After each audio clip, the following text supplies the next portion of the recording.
I'm Graham Allison, a professor here at Harvard and founding dean of the modern John F. Kennedy School of Government. I'm David Sanger. I'm the chief Washington correspondent of the New York Times, and together we welcome you to the newest iteration of a storied course here at Harvard, now named HarvardX, Central Challenges in American National Security, Strategy, and the Press. HarvardX is the latest version of a course whose graduates over the past 4 decades have gone on to become ambassadors and presidential advisors, foreign policy strategists, and politicians in countries around the world, even a few wayward journalists, myself included.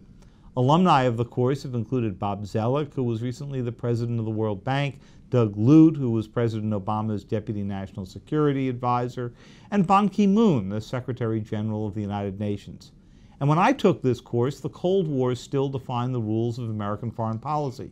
Back then, no one could imagine China's emergence as a great power, let alone terror groups like Al-Qaeda or drone strikes or conflict in cyberspace.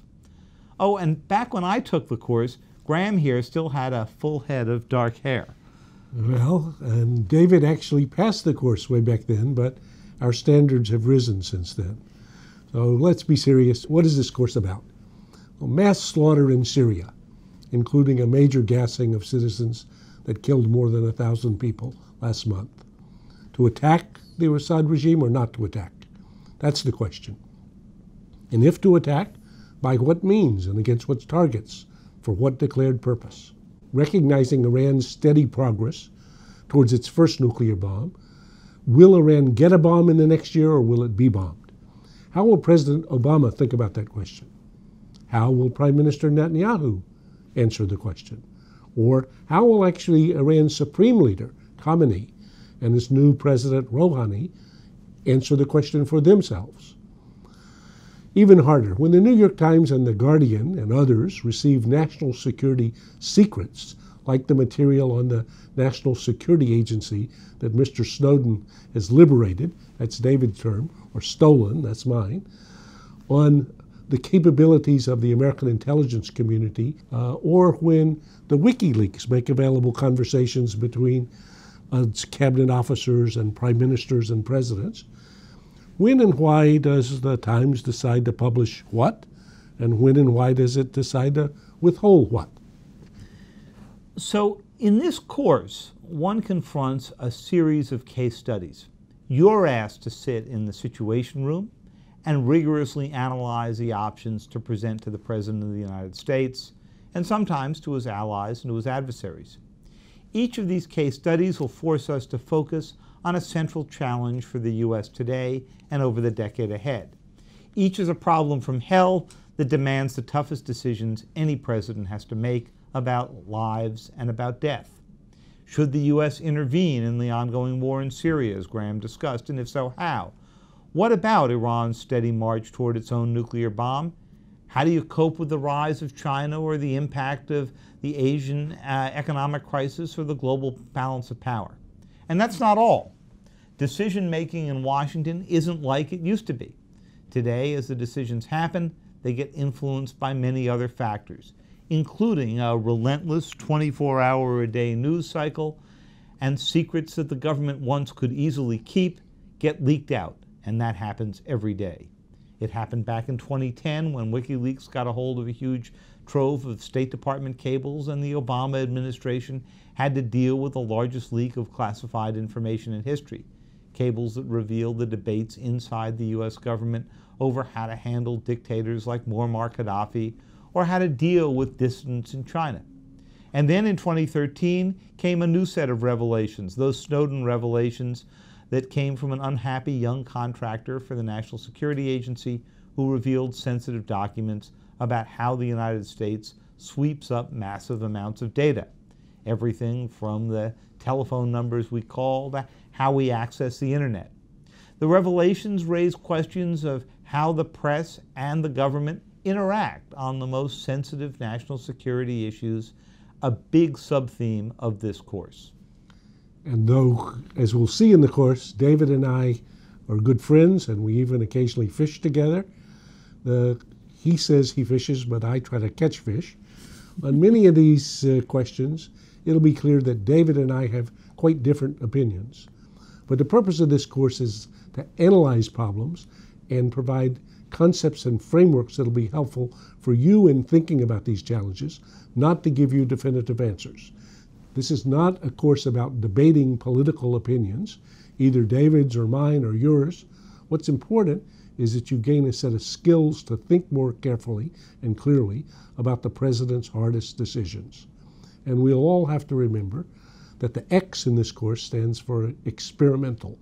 This is the first time this course has been offered in this way, that's accessible not just to students in the classroom, but on the web. We've been learning and will continue learning. In this first year of the experiment, this course will be offered in 3 tiers. The first tier is the traditional way this course has been taught here in the Harvard classroom for many years.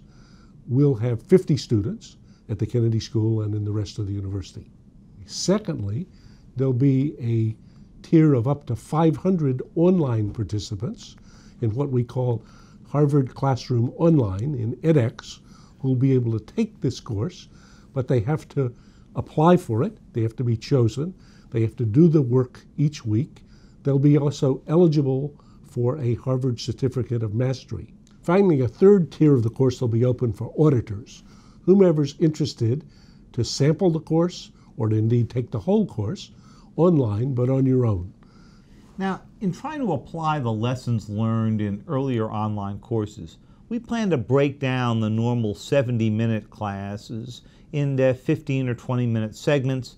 And at the end of each of these, there'll be an elementary multiple choice test just to make sure you're on the page with the instructors, and a question or two for you to think about that you'll be addressing in one of the subsequent assignments. Then we'll welcome those of you who've been selected to be in the second tier of 500 students. You'll be able to achieve a certificate of achievement, and you too will be required to view the videos, do the reading, and complete and submit assignments. The course will confront the central and most significant challenges to American national security over the decade ahead. And in addressing each of these, our objective is not simply to characterize the challenge. Better, it's to engage in strategic thinking about interventions the U.S. government could undertake to produce a better outcome than's likely to occur otherwise. Now, this requires the development of a capacity for strategic thinking, analyzing the dynamics of issues, identifying the drivers and the trend lines, and then inventing strategies for intervention. Moreover, almost all of this must be done in the context of a government like the U.S. government today, whose deliberations are discombobulated by leaks, by reports about internal differences among policymakers, and of course, sometimes by press analysis. Graham, who's spent a lot of time in government, will tell you how unhelpful all of these revelations are. I'll argue that they're a vital part of the process. And participants in the course will learn to devise strategies and to write and examine strategic options. These analyses are memos that will require a combination of analysis and strategic imagination on the one hand, and then of course attention to communication with major constituencies on the other hand.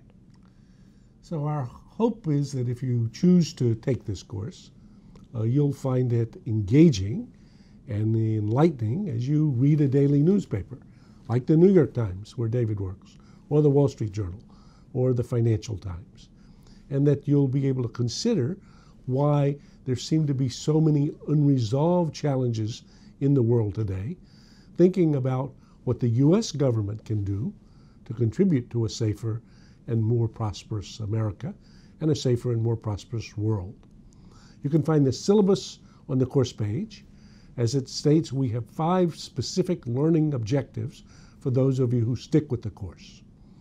These are to enhance participants' ability to first analyze issues in international affairs from a policy perspective. Secondly, to think strategically about feasible interventions. Third, to communicate analyses of issues. Fourth, to operate within the current national security policymaking process surrounded by an intrusive, inquiring press. And finally, to appreciate the complexities of communicating national security policies to multiple audiences. For international students, both here in the classroom and on the web, to repeat, this course is about challenges to American national security, seen from the perspective of the U.S. government. So when we ask about national interests, we'll think first about American national interests. When we're asking about how the issue should be analyzed and addressed, we'll think first about how it should be analyzed in the U.S. government, how it should be addressed from the perspective of the U.S. government.